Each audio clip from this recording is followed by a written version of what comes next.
Yo creo que es muy difícil para un ente regulador regular desde el desconocimiento.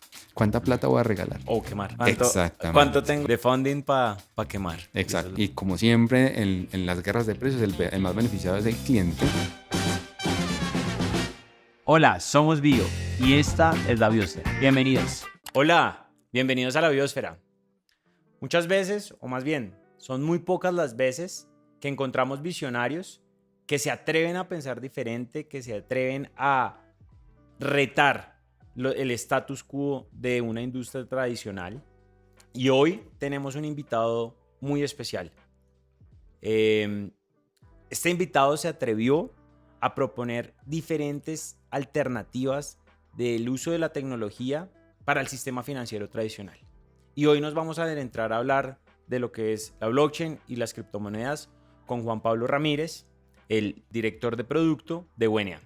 Hola Juan Pablo, ¿qué más? ¿Cómo vas? Bienvenidos. Muy bien, muy bien. Aquí un gusto tenerte pues en la Biosfera. Y bueno, pues realmente conocer mucho más de ti y conocer de todo lo que está detrás de Wenia, porque realmente pues digamos que es interesante cómo te atreviste a hacer este cambio de un sistema tradicional muy cuadriculado y conocer esta historia pues detrás de lo que está detrás de Wenia y pues también un poco de tu historia. Entonces, bienvenido aquí a la Biosfera.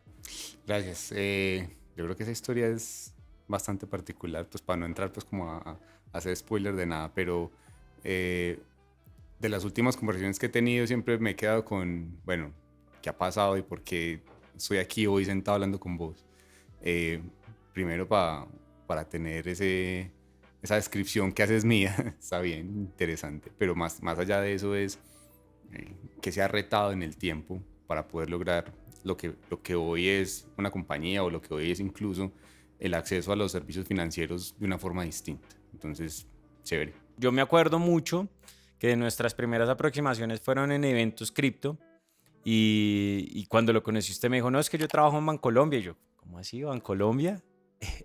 Cuénteme un poquito de esa historia de cómo terminó en Wenia, qué fue todo lo que hizo y un poco que me gustaría conocer cómo fue que vendió al interior esa idea, cómo fue que llegó usted trabajando en el banco y les dijo, oiga, este es el futuro, o cómo fue. Ojalá hubiera sido tan así, ojalá yo hubiera sido como tan visionario como lo decís vos para llegar a decir esto es lo que tenemos que hacer.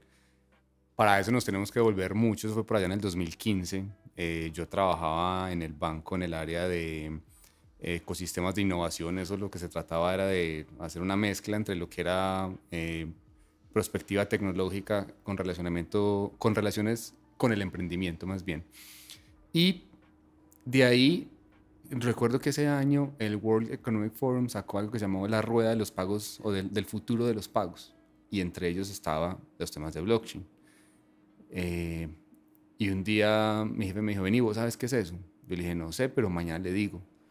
Y yo esa noche me senté a leer y yo, ¿y eso qué es? ¿Cómo así que una base de datos? ¿Y esto por dónde? Entonces empecé a entender, primero blockchain, yo no había visto nada de Bitcoin ahí.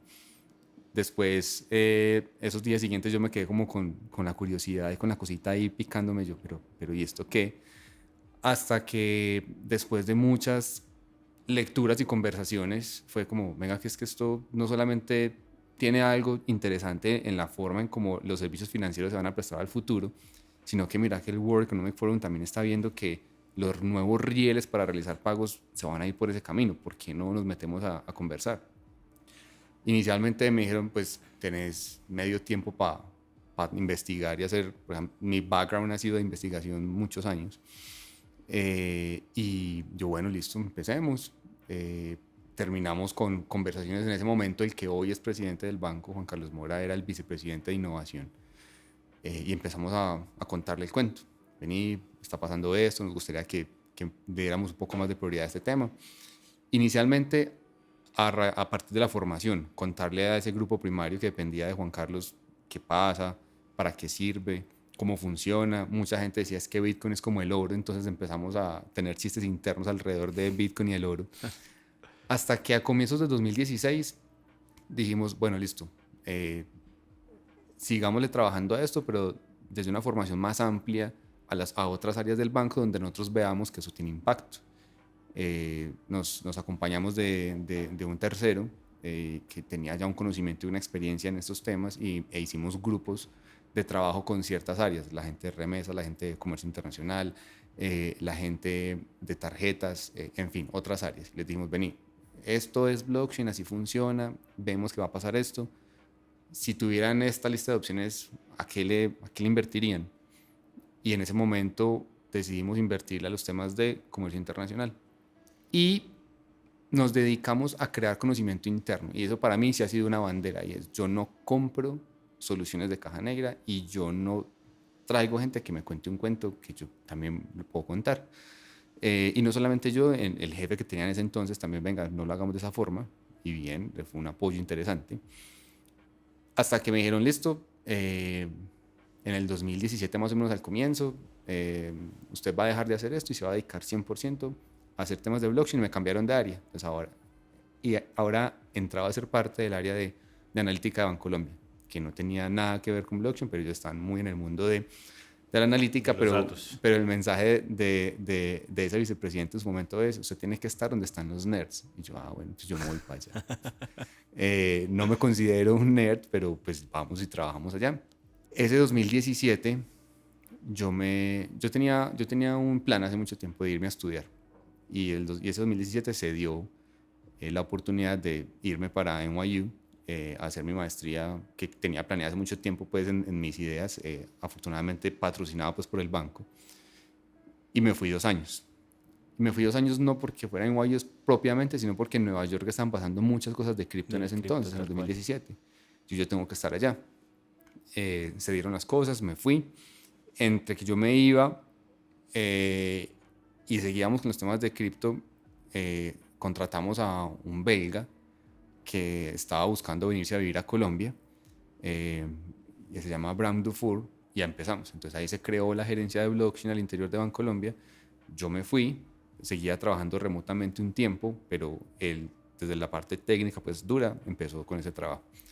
De ahí como para no irme como cada mes aquí, porque nos demoramos mucho. Pasaron 2 años, yo regresé. En ese regreso pues llegué a ser parte de esa gerencia, liderada por Bram en su momento.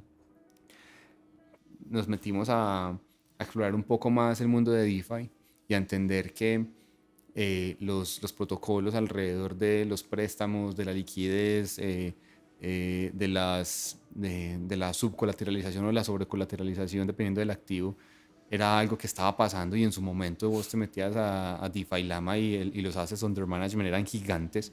Entonces, pero estaban sobrecolateralizados todos, exacto, tal cual. ¿Y qué estamos dejando de ver? ¿Por qué no nos metemos nosotros en algo similar? Y empezamos a desarrollar algo que se llamó el COP-B, que fue sí, el nacimiento de lo que hoy es Uenia y el COP-W. Y dijimos, le presentamos a mi jefe en ese momento, venga, nosotros estamos trabajando en eso, estamos pensando en esto, queremos que haya un apoyo. Ya Juan Carlos Mora se volvió el presidente de Bancolombia. Pues había unos años antes me salté un pedazo gigante de esa historia. Y para volverme un poco a lo que decías al comienzo, yo no digo que sea gracias a mí o que sea gracias a mis esfuerzos. Yo creo que a mí se me dieron muchas cosas en el camino desde el punto de vista de apoyo político, de que creyeran lo que yo estaba diciendo. Y que cripto también creciera. Exacto. Y que creo que fue un factor que impulsó en general. Total. Tecnológicamente, el blockchain del 2015 no fue el mismo blockchain del 2021.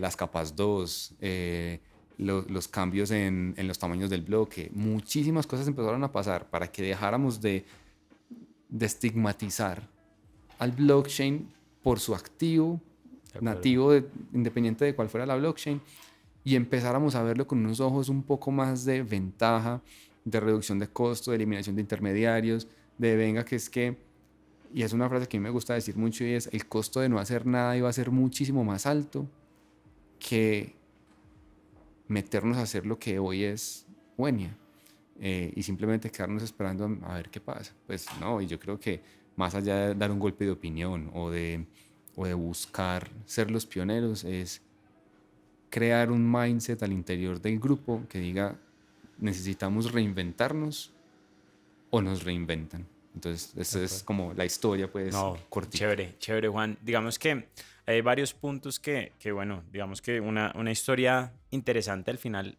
las personas solo ven el final, ¿no? Digamos que eso pasa digamos, en cualquier negocio, en cualquier startup, siempre la gente solo ve el resultado, nunca ve todo el proceso que tuvo que recorrer. Y muchas veces, digamos que entonces la gente pues dice, no, pues sacaron otra billetera más. Ajá. Y no ven todo lo que tuvo que pasar, evidentemente, al interior para que pues lograran vender una solución, porque igual diferentes intermediarios locales también querían hacerlo, ¿no? Y se metían como por los laditos, digamos que diferentes iniciativas, Davivienda cuando sacó su primer bono en blockchain, pero al final digamos que ninguno 100% en cripto, sino realmente cómo usar la tecnología.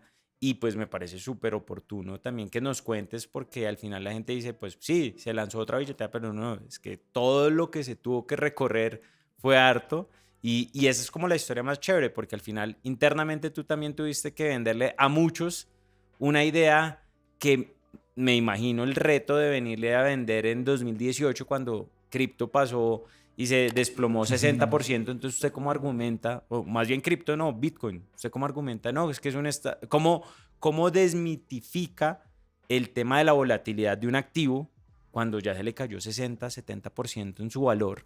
Entonces creo que es bien interesante escuchar esa historia.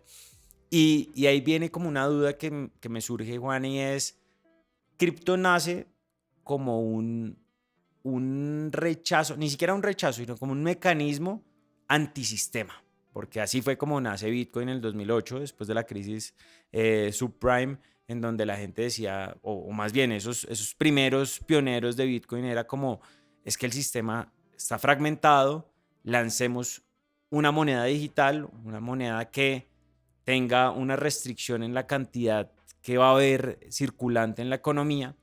Y realmente era un rechazo al sistema. ¿Cómo lograste que al interior desvincularan cripto de blockchain? O sea, ¿qué es el punto? Fue difícil entendiendo que el paradigma mental de muchas personas es que si no hay una entidad central, esto no tiene valor, ¿cierto? Y ese primer punto de rompamos el esquema de venga que la descentralización tiene sentido por unas razones específicas, y donde el activo, como te decía ahorita, lo tenemos que desligar un poco de la tecnología, fue cuando quizás, y siempre me devuelvo a pensar, fue un error mío a veces de que el mensaje no se pudiera entender tan fácilmente porque se iba muy a la conversación técnica. Entonces entendamos el blockchain. Y el bloque se encadena así, y el hash es esto. Y entonces el algoritmo de consenso funciona así y tal. Entonces la gente como que, yo le explicaba a un abogado y el abogado como que, pues a mí se me quedaba dormida la gente, no iban, y la mayoría del tiempo yo me la gasté o nos la gastamos en espacios de formación. Y es, venga, yo asisto a su grupo primario y le cuento, venga, que voy a dar una charla aquí para contarles estas cosas.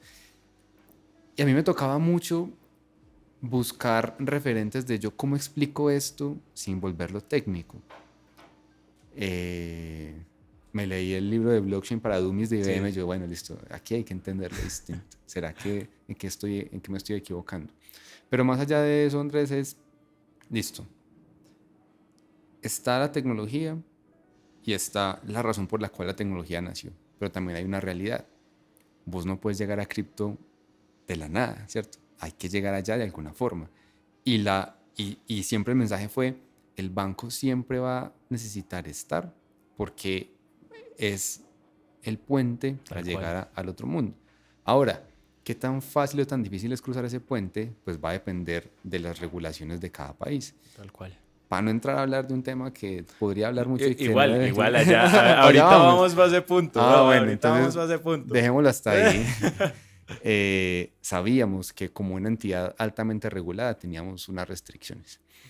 Y que por lo mismo el ejemplo que dabas ahorita de, vení, es que hubo muchos intentos, pero nadie finalmente pudo tangibilizar algo era porque la zona era tan gris que no sabíamos cuál era el camino. Ya. Y entonces cualquier aproximación tenía que ser acompañada de un sandbox o tenía que ir acompañada de otra cosa que, pensándolo en el time to market y en la necesidad del cliente, terminábamos sacando cosas que le servían a la regulación pero que no le servían al cliente. De acuerdo.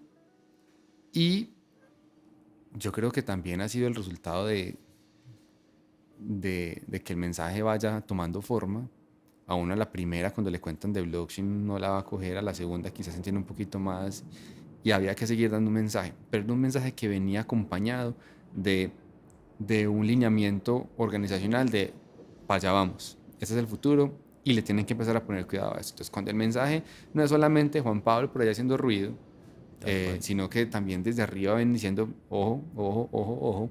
Entonces yo ya no tenía que ir a pedir tiempo, sino que ya me invitaban. Venga, cuénteme qué está haciendo. Venga, cuénteme cómo me puede usted ayudar a ver esto distinto. También llegó el punto en donde, por eso te decía blockchain sí, pero no así, en donde ya todo el mundo quería hacer cosas con blockchain. Y yo, uy, no, no me da el tiempo.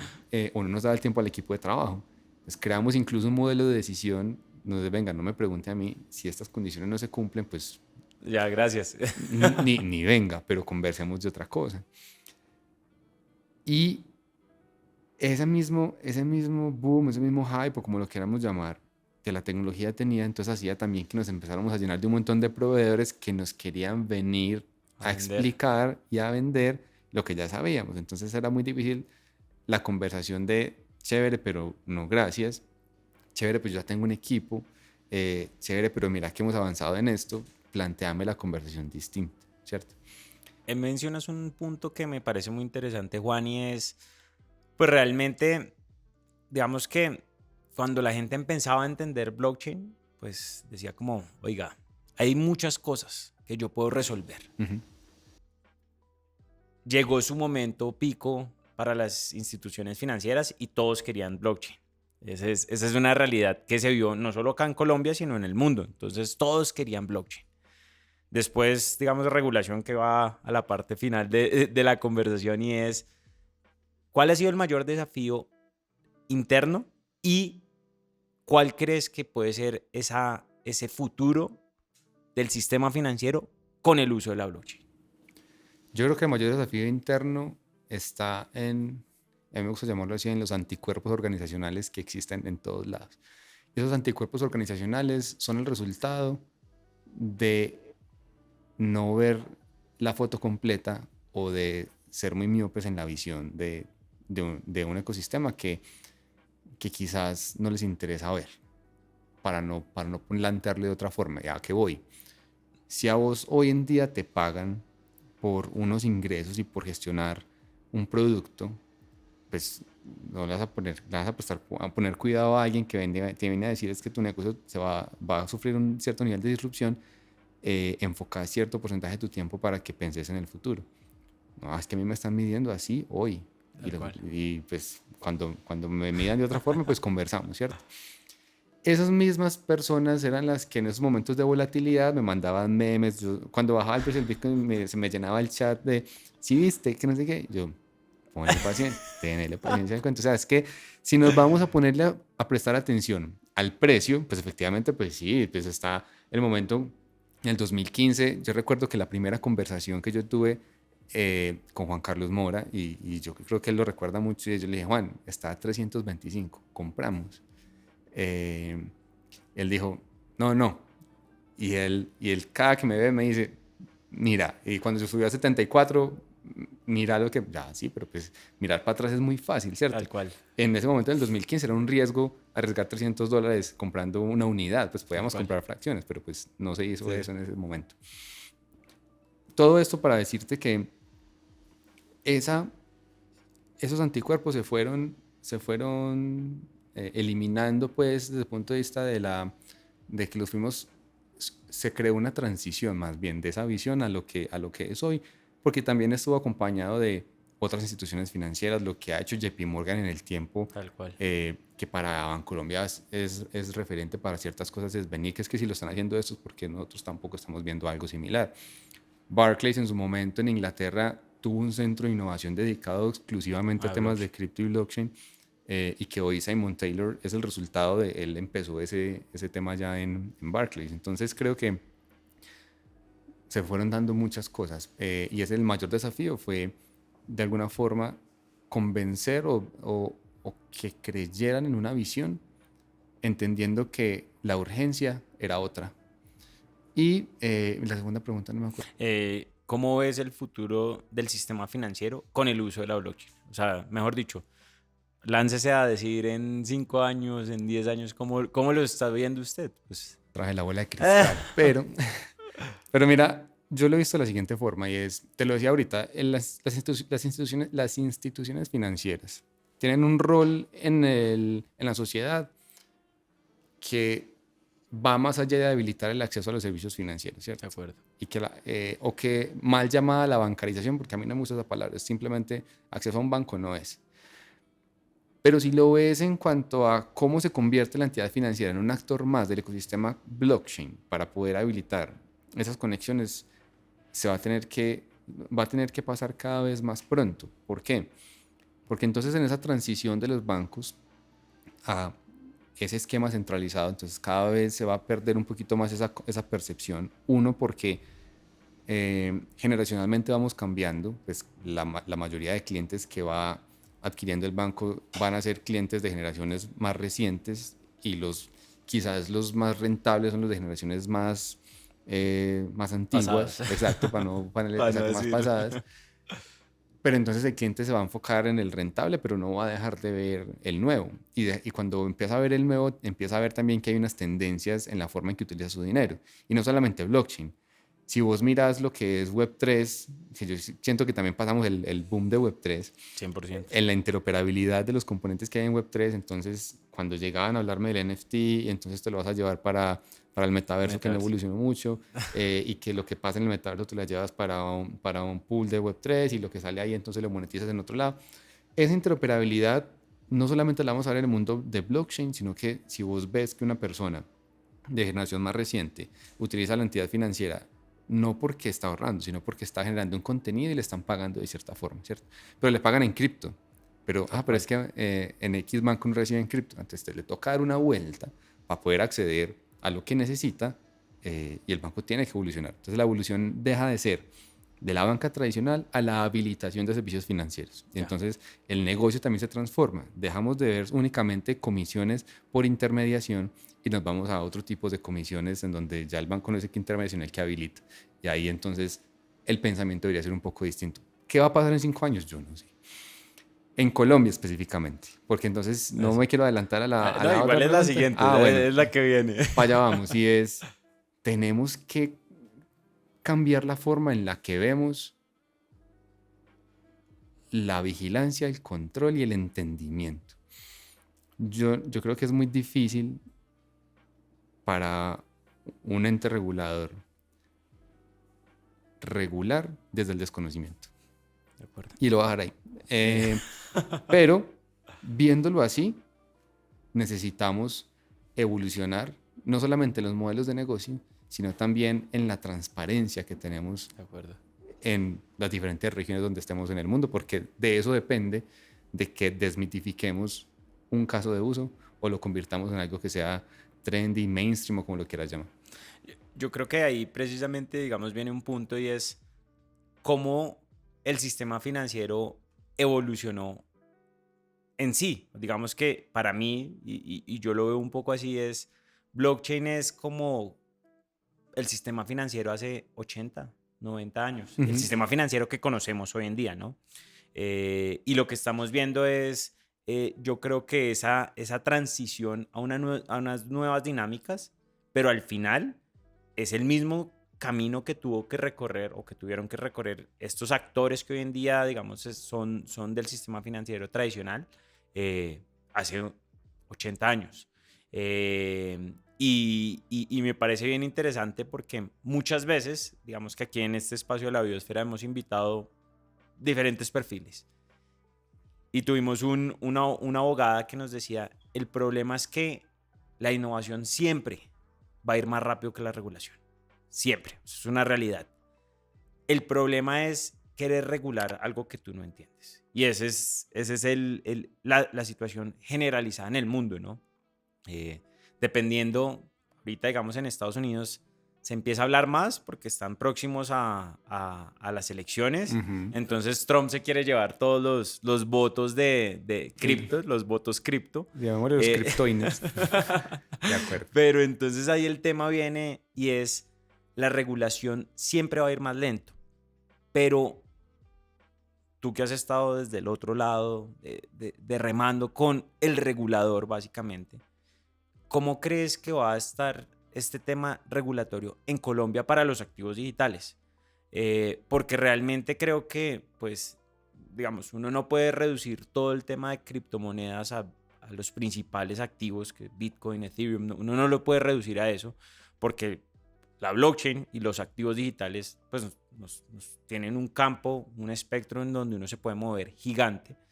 A mí uno de los que más me gusta y creo que es el futuro es la tokenización de activos, digamos, financieros tradicionales y creo que ese es uno de los puntos hacia donde vamos. Pero, ¿cómo ves el tema de la regulación? Porque si no hay regulación, pues digamos, no va a haber ese avance que todos esperamos en el ecosistema, porque la realidad es que todos queremos que esto vaya a la velocidad que van en países desarrollados. Pero ¿cómo ves la regulación en Colombia particularmente?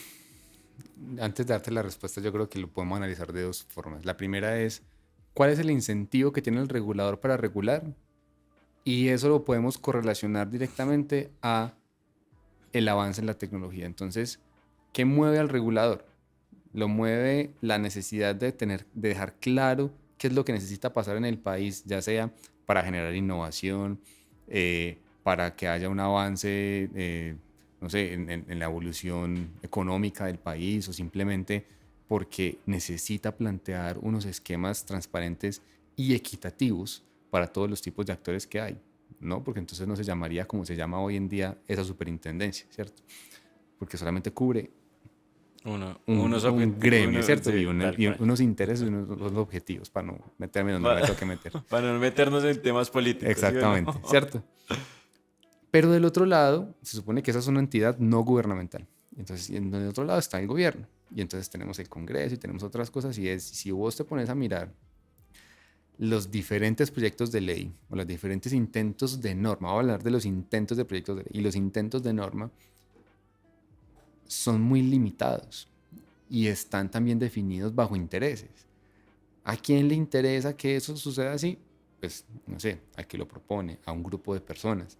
Y cuando digo limitado es porque entonces se quedan viendo el negocio solamente del exchange. ¿Y qué pasa entonces con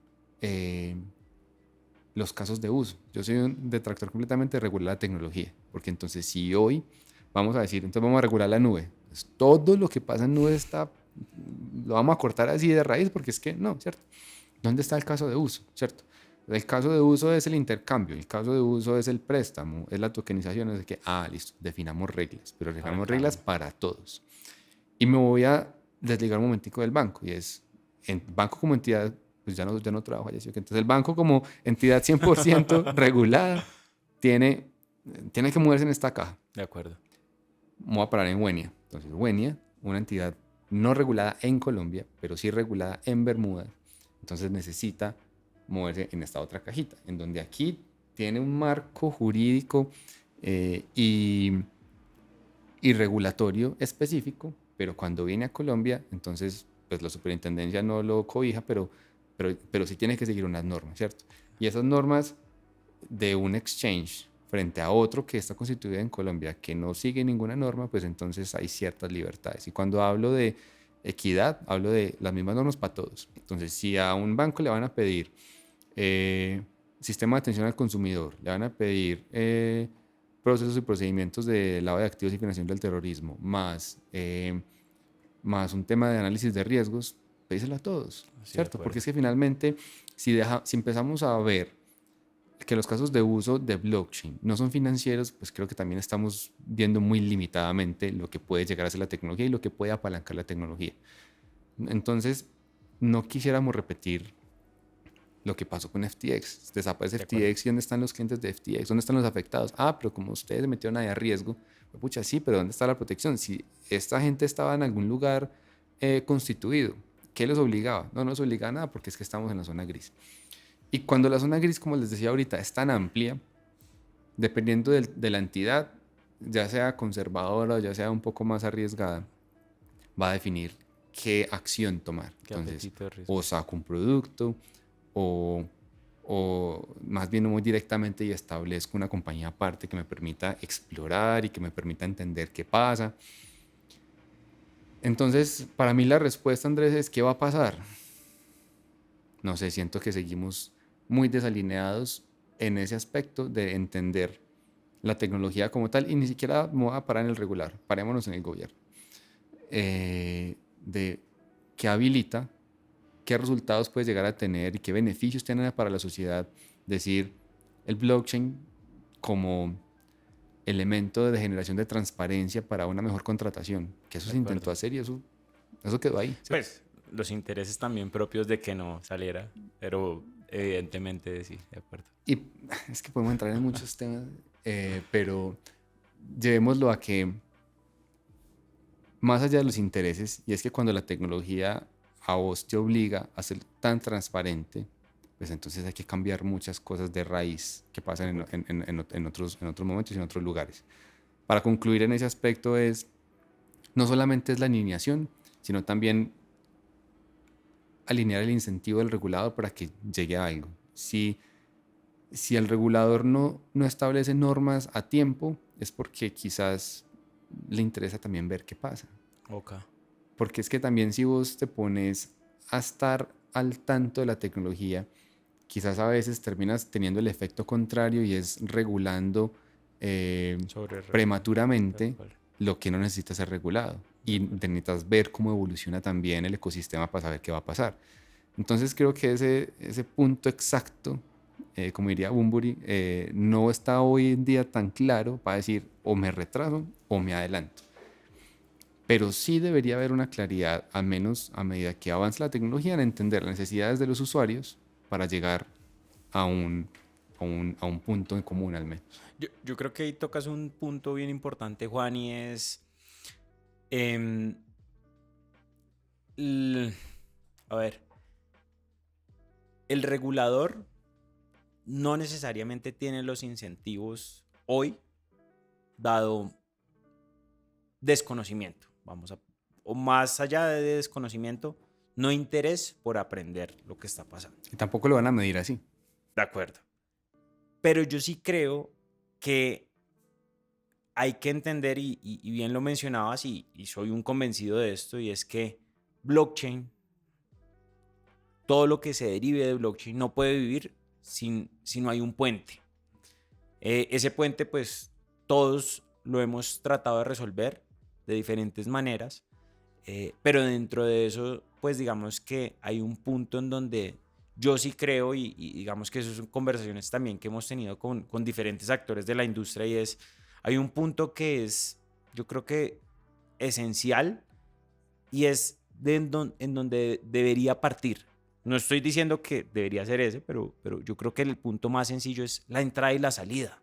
Creo que hay un mundo digital que puede interactuar de muchas otras formas que entender el alcance o la repercusión sobre una economía hoy en día puede ser muy temprano, y definitivamente sí, estamos de acuerdo. Yo creo que entrar a regular temas de metaverso, bueno, o todas estas otras cosas que se derivan de la tecnología, creo que puede ser muy prematuro. Pero yo sí considero que el punto esencial a donde al final todos se encuentran, y trayéndolo solo a Colombia, es la entrada y la salida, es cómo yo con mis pesos entro a un mundo de activos digitales o a un mundo digital, y cómo salgo de ese mundo. ¿Qué crees que podrá ser la mayor dificultad que tengan las entidades de activos digitales en el futuro? Más allá, digamos, resolvemos las regulaciones, el check. Yo creo que la dificultad más grande que hay hoy se puede a veces reducir a ese acceso a los servicios financieros para poder que esas rampas que se quieren crear realmente funcionen correctamente. Pero el segundo va a ser en un ecosistema como el nuestro, para no hablar solamente del país, de una región como la nuestra, también como educamos al usuario para que no empecemos a ver el mundo cripto con prácticas que quizás a entidades como nosotros no nos interesa desarrollar. Y eso implica también que uno tenga que ir de alguna forma en contra de esa visión de Satoshi, ¿cierto? Ya hablamos del pseudonimimato. Sí, sí, sí. Y después yo puedo ser cualquiera y hacer lo que yo quiera porque al final estoy intentando eliminar la censura que hay alrededor del acceso a los servicios financieros. Pero de ahí tenemos que partir en que no todos los actores del ecosistema son actores que intentan hacer el bien para no ponerles etiquetas, ¿cierto? Y el reto más grande para poder resolver el primero es que ese segundo vos lo tenés que tener tan claro para poder generar la transparencia suficiente para poder tener el acceso al servicio financiero. ¿Por qué? Porque estás intentando hacer una alianza con una entidad altamente regulada que te va a exigir a vos lo mismo o más de lo que le están exigiendo a ellos, ¿cierto? Y entonces está en tu responsabilidad saber cuál es el apetito de riesgo que lo mencionabas ahora de los clientes que quiero tener, qué tanto los conozco y qué tanto necesito yo de este mundo para que ese cliente encuentre en mi propuesta de valor algo que le llame tanto la atención por encima de los demás. Sea regulado o no sea regulado, tenga la alianza o no tenga la alianza, porque vos ves que en el ecosistema hay varios y que quizás no todos tienen acceso al sistema financiero tan directo. Tienen propuestas de valores distintas y que incluso se enfocan en segmentos de clientes que tienen necesidades muy específicas. Está el que necesita comprar por fuera, está el que necesita ahorrar acá, está... Y ahorita nos vamos a meter en la guerra del 13 y el 8%, ¿sí? Que para no mencionar nombres. Y en eso estamos. Y entonces, venga, la propuesta de valor sí es... A mí no me gusta decirlo así, pero no se me ocurre en este momento otra. ¿Cuánta plata voy a regalar? ¿Cierto? O quemar. Exactamente. ¿Cuánto tengo de funding para quemar? Exacto. Y eso, y como siempre en las guerras de precios, el más beneficiado es el cliente. Quedará alguien que entregue una propuesta de valor que ante las necesidades de nuestra economía tenga sentido para esos clientes, pero también tenemos que pensar en que la plata no sale de la nada, ¿cierto? Entonces hay que quemar, ¿cierto? Y en el mundo cripto, y por eso te decía de ese reto, es cómo educo al cliente a que si quiere ahorrar, la plata no sale porque sí, hay un riesgo, si es que lo vas a llevar a la inversión, hay un riesgo si lo quieres llevar al staking, hay un riesgo si lo quieres llevar a darle un yield por algo que él no sabe que vos estás haciendo, pero que tenés que ser lo suficientemente transparente para que confíe en vos. Y yo creo que el reto más grande es que la educación financiera en Colombia tiene una brecha tan grande que nos estamos parando en resolver un problema superior sin haber resuelto el básico. ¿A qué voy? Nos estamos enfocando en el mundo cripto, pero hay un montón de gente trabajando con efectivo y vive del día a día, ¿sí o qué? Pero también hay que ser consciente de que uno, cuando está emprendiendo, no le puede resolver el problema a todo el mundo. Y tiene segmentos de clientes, pero el país como tal entonces tiene ciertas necesidades de acceso a internet, de digitalización, de dispositivos móviles, en fin, que entonces cuando vos empezás a crecer y empezás a ver un universo de potenciales clientes, te vas a encontrar con las necesidades que no estás cubriendo y cómo vas a lograr esto. El cliente que ya lo tenés súper rentabilizado en el mejor de los casos. Tal cual. Y cuando querés crecer, tu crecimiento entonces ya es no de cantidad, sino de región. ¿Para dónde más te vas a ir? Y es ahí donde el reto se pone mucho más interesante, porque a medida que vas pensando en las regiones donde querés estar, entonces ya tu problema no es Colombia, tu problema es cómo lo ven en X, Y, Z y qué tan grande quiero ser. Quiero ser ¿cómo es que es el dicho? Quiero ser cabeza de león o cola de león o cabeza de ratón, ¿cierto? Sí, entonces, ¿para dónde me muevo? Y no va a ser necesariamente ni regulatorio, no va a ser necesariamente el acceso a los servicios financieros, no va a ser la estigmatización que se tiene del negocio. Va a ser cómo llego a que las personas vean en un riel público, abierto, y quizás conocido para algunos, lo suficientemente popular para que todos vean lo que quizás vos y yo estamos viendo hoy. Hay una cosa y es las, digamos que volviendo un poquito del pasado, las billeteras digitales como tipo Nequi, DaviPlata existían hace muchos años. Ujú. Y lo que fue el catalizador de adopción y que hoy en día tú vas a la plaza y puedes pagar con un QR precisamente, fue precisamente la pandemia. De acuerdo. Y yo sí creo que, eh, a ver, no es que nos falte otra pandemia para que esto se acelere, pero realmente ese tipo de catalizadores son los que al final van a hacer que haya una mayor adopción y que la gente entienda, no, listo, es que con cripto, con activos digitales puedo hacer esto, con el mundo financiero tradicional digitalizado o un servicio financiero digital resuelvo esto. Y eso comparto muy bien ese punto y es al final la educación, es entender para qué me sirve cada componente y desde, digamos, desde la entidad, cómo voy a resolver ese problema que tiene cada uno de los nichos en los que me quiero enfocar, porque no, evidentemente no le voy a poder llegar a todos. Ya para entrar y un poquito conocer cómo esa visión que tienes a futuro es, ¿cómo te imaginas que el panorama blockchain global en los próximos años? ¿Qué crees que está por venir? Vos tocabas un punto ahora interesante que siquiera no te interrumpí, y es el catalizador. Ese mismo catalizador por el cual nació blockchain es el que yo siento que vamos a ver próximamente para que esa adopción se vuelva masiva. Y tampoco lo tenemos que llevar a un evento tan trágico. Mira lo que está pasando a nuestro alrededor como país. ¿Por qué crees vos que la mayor cantidad de transacciones cripto se están dando en la frontera? Que vieron nuestros vecinos que podían encontrar en blockchain que no estaban encontrando en su sistema financiero, ¿cierto?